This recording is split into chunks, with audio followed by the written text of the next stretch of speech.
See, this is something I also agree with you with. He said pharmaceutical drugs were responsible for the rise of mass shootings in America. Yeah, I didn't actually say that. I'm sure you didn't. No. But the general I said it should be looked at. It should, and you know what? I don't even have to look at it. It is part of the issue. Yeah. The gun issue is a number of things.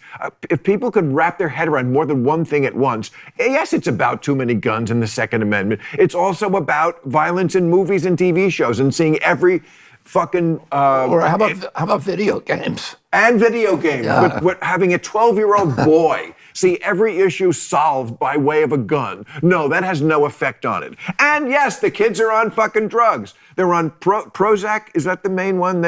But they're all on sort of these pharmaceutical... There's been lawsuits. Let's start the Columbine lawsuit, which was settled. There was 5 kids who sued because the shooter was on SSRIs, and that is SSRIs. Those are serotonin inhibitors. I see.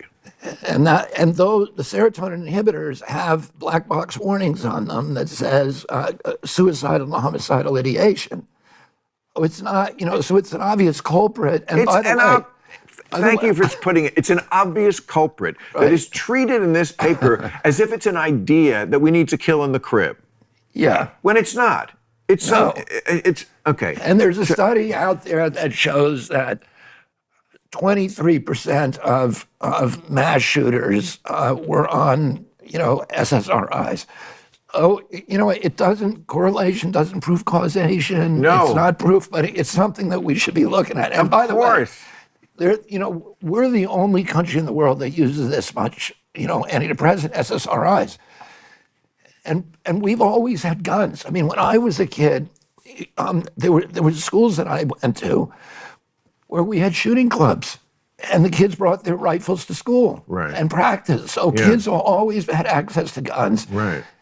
And they weren't going into their shoes. There's no time in American history or human history that kids were going to schools and shooting their classmates.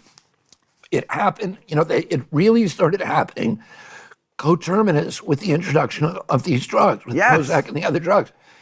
And countries like Switzerland have almost as many or comparable numbers of guns that we do. And the last mass shooting they had was 21 years ago. We have one every 21 hours.